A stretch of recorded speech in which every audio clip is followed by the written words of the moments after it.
حي على الفلاح.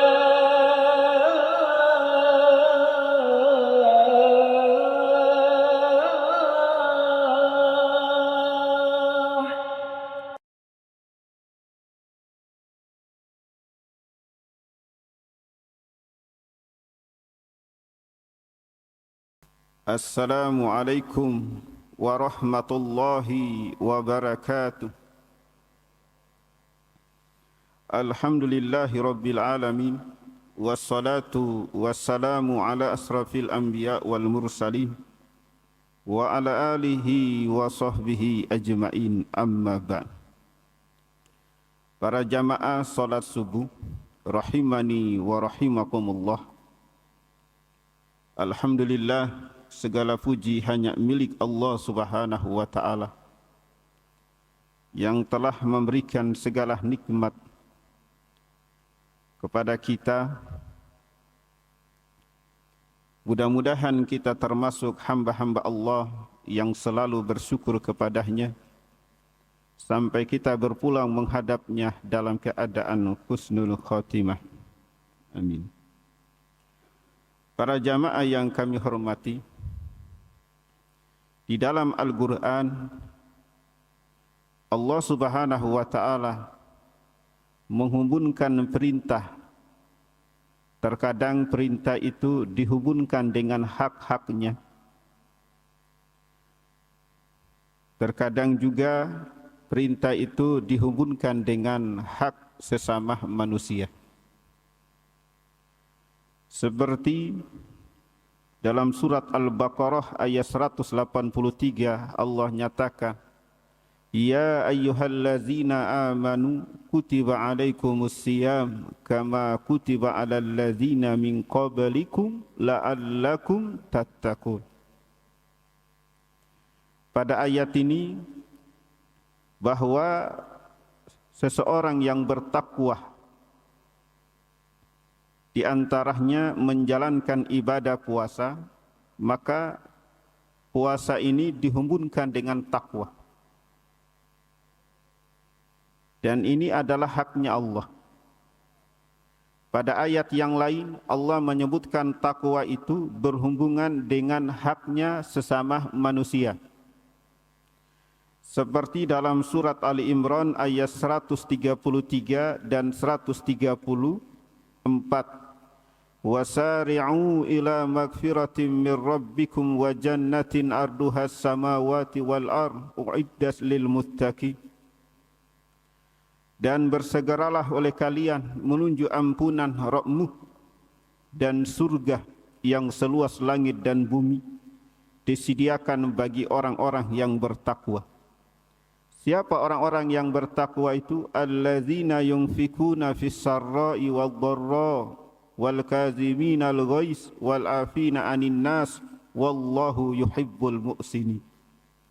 Orang bertakwa itu adalah orang yang berinfak baik di waktu lapang maupun di waktu sempit. Orang bertakwa itu adalah orang yang menahan amarah dan memaafkan kesalahan orang lain. Dan Allah mencintai orang-orang yang berbuat baik. Pada ayat ini Allah menghubungkan takwa itu berhubungan dengan hak-hak manusia. Artinya para jamaah, seseorang dikatakan takwa itu bukan sekedar sholat, baca Al-Quran, puasa. Tetapi takwa itu juga harus diaplikasikan dalam kehidupan kita, berkeluarga, bertetangga, bermasyarakat, yaitu berakhlakul karimah. Di dalam Al-Quran juga Allah menyatakan inna solata tanha anil fahsya'i wal munkar. Sesungguhnya solat mencegah perbuatan fahsya dan mungkar. Solat itu berhubungan dengan haknya Allah. Itu dihubungkan dengan fahsya dan mungkar. Segala sesuatu yang dilarang dalam agama itu namanya mungkar. Lah, yang namanya mungkar ini diantaranya adalah berhubungan dengan hak-haknya manusia. Mencuri termasuk mungkar. Menggibah orang termasuk mungkar. Menzolimi orang termasuk mungkar. Di dalam hadis Nabi SAW kabarkan kepada kita bahwa ada orang-orang yang melakukan hal-hal yang buruk, hal-hal yang jahat, tapi tidak sadar kalau perbuatan itu termasuk perbuatan yang buruk di sisi Allah Subhanahu wa taala.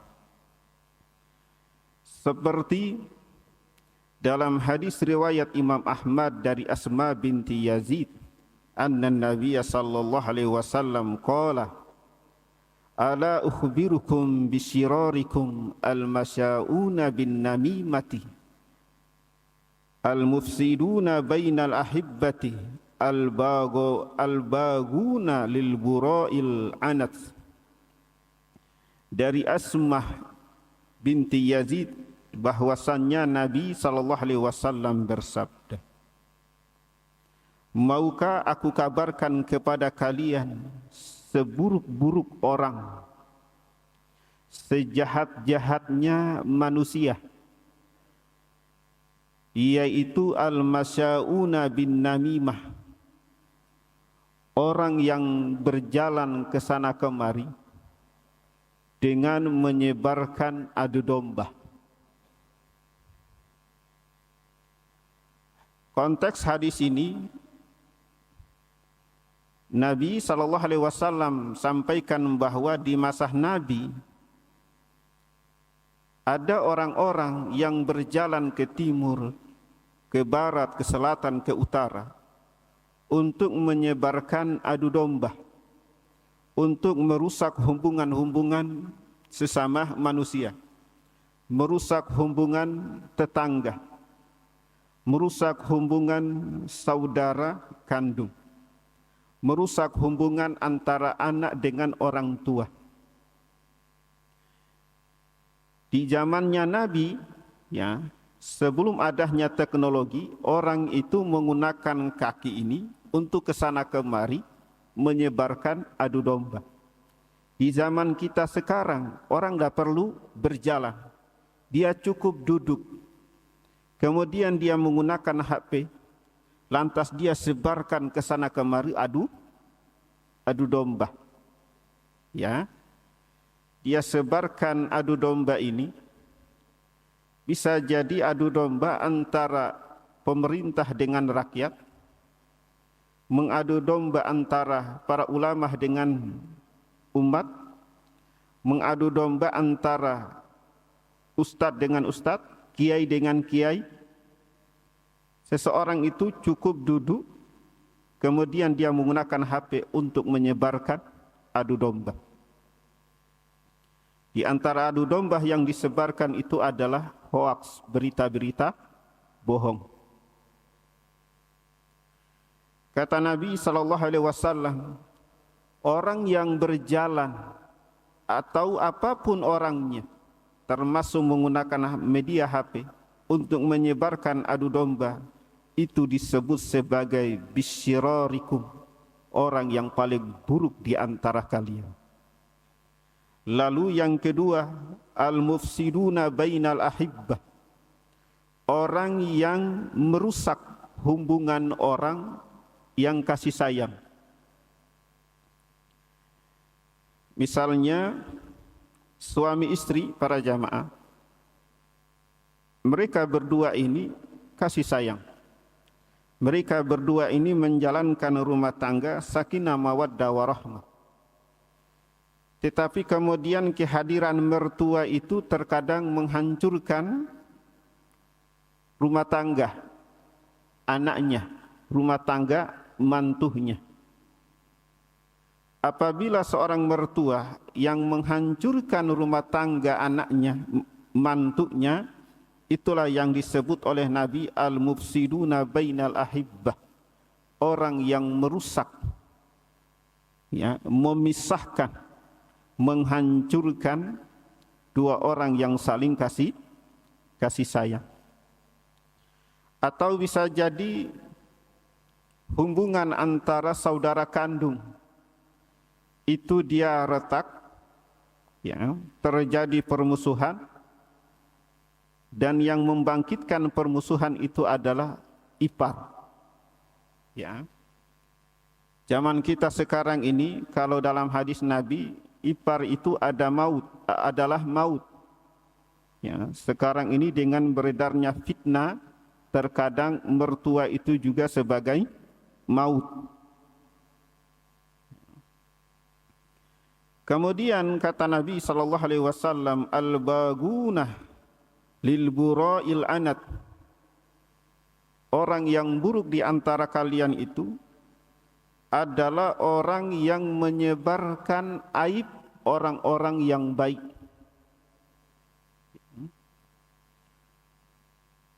Ada orang baik, orang soleh. Orang soleh itu pasti jatuh dalam kesalahan.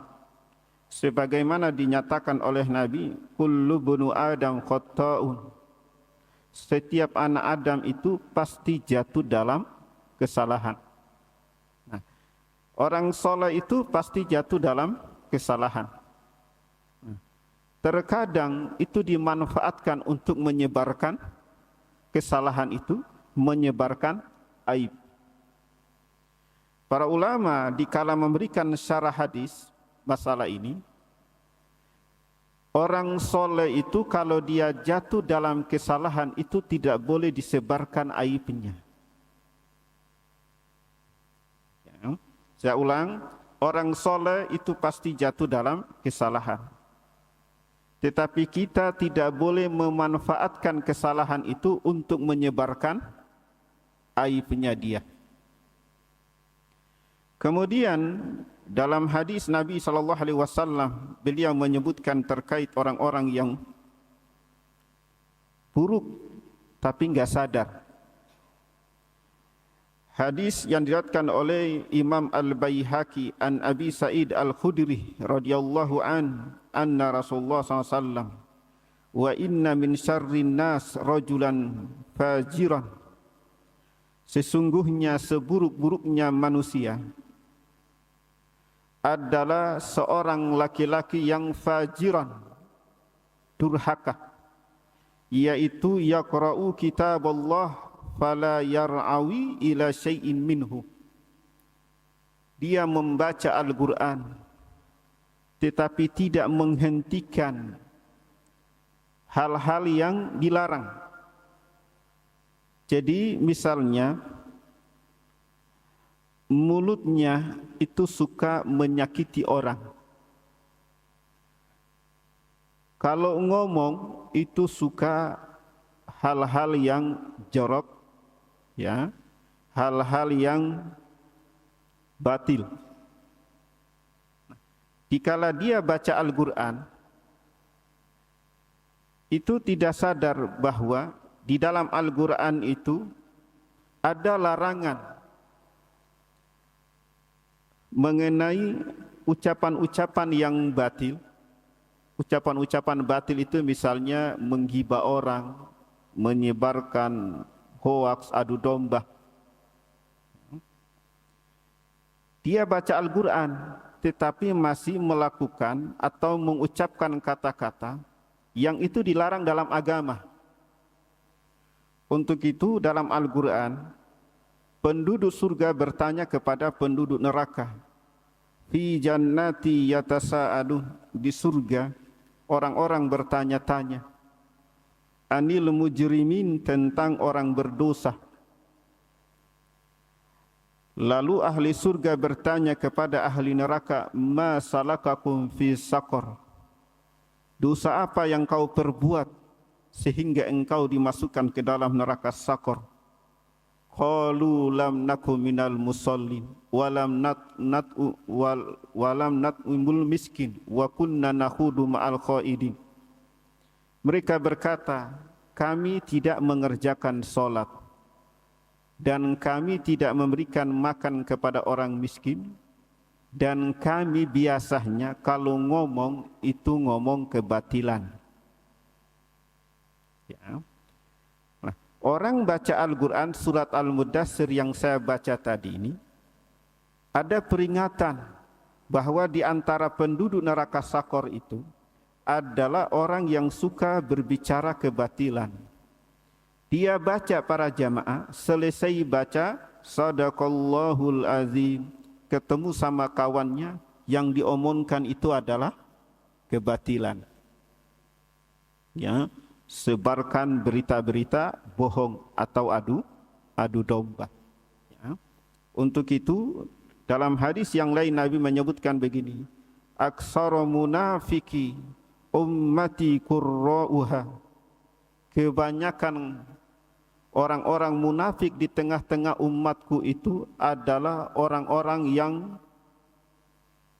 qurra'uha, orang yang ahli, orang yang pandai baca Al-Quran, hafal Al-Quran, pandai baca Al-Quran.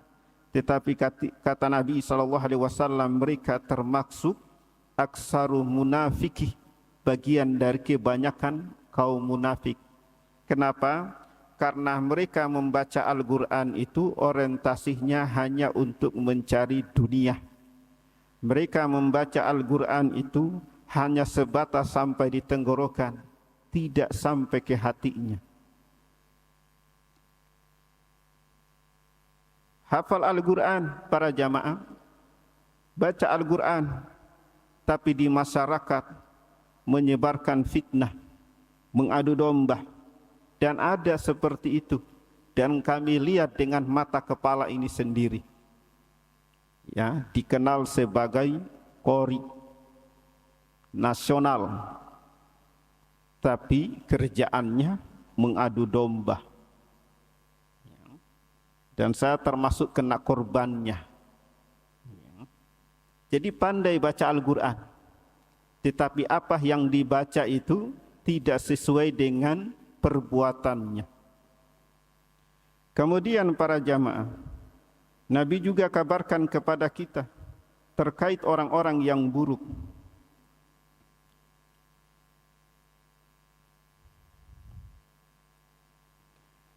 Dari Aisyah radhiyallahu anha, dia berkata, qala Rasulullah sallallahu alaihi wasallam, ya Aisyah, inna sarran nasi manzilatan indallah yaumal qiyamah. Wahai Aisyah,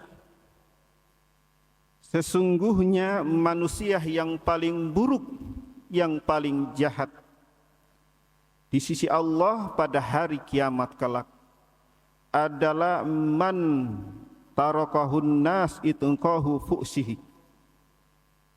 yaitu orang yang ditinggal oleh orang lain karena takut akan kejahatannya. Jadi maksud dari hadis ini adalah ada orang-orang yang kalau ngomong itu menyakitkan, kalau bersikap itu menyakitkan. Ya, dampak dari perbuatan ini orang-orang malah menjauhi.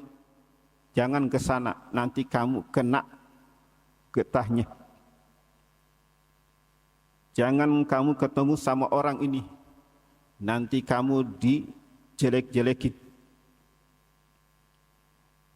Kamu jangan ketemu orang ini, biasanya orangnya itu main tangan. Jadi orang-orang tidak mau ketemu dikarenakan takut tersakiti. Tidak mau berjumpa dengan orang itu karena takut akan dipukul.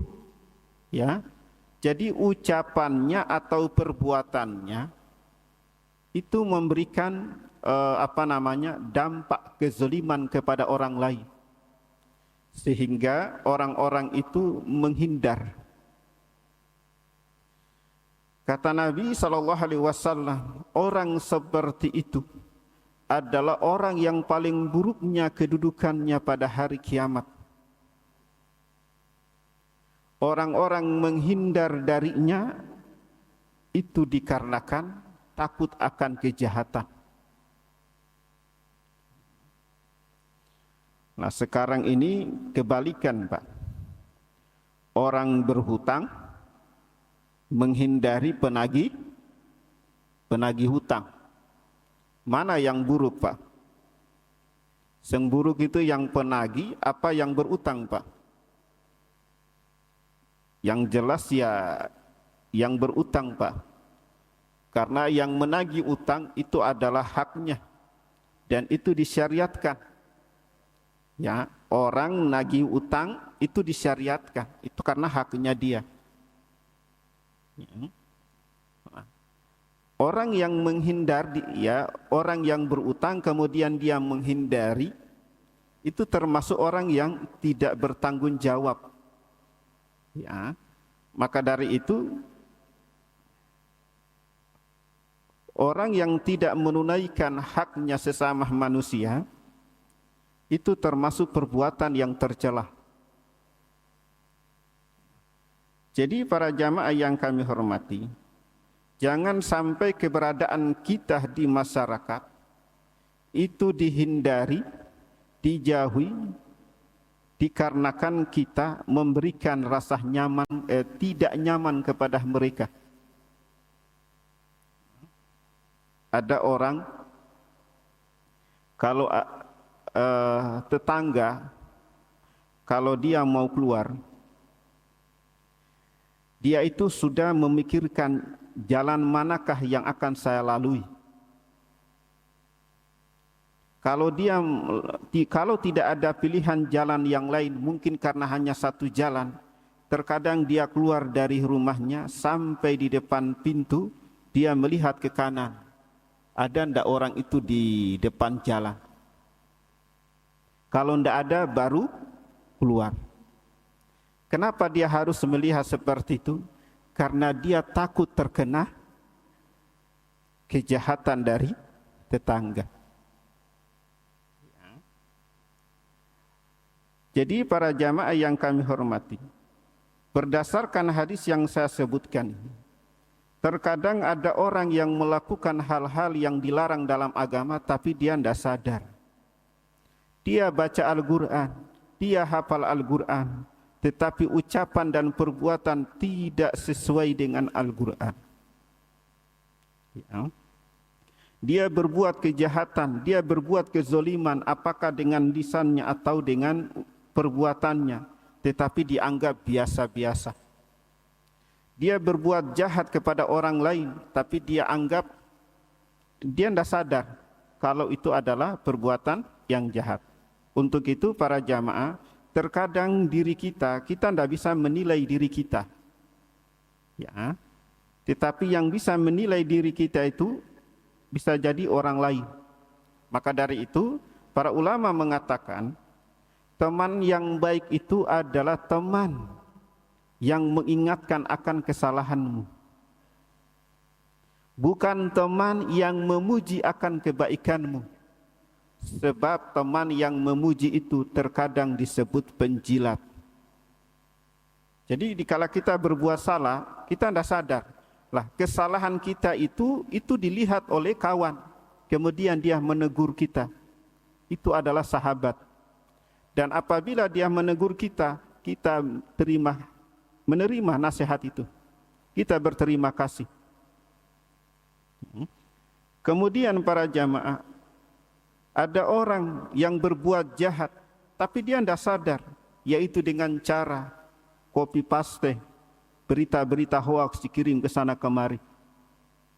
Ya, untuk itu para jamaah, di zaman kita sekarang menggunakan media sosial, kalau ada berita-berita yang tidak baik, berita-berita yang menakutkan dan tidak kita tahu sumbernya dari mana, itu di dalam hadis, selain hadis yang saya baca tadi, itu tidak boleh kita langsung sebarkan.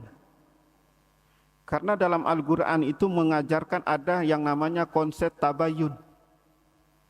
Ya, ada berita ya di WA terjadi kebakaran, pertengkaran, perkelahian.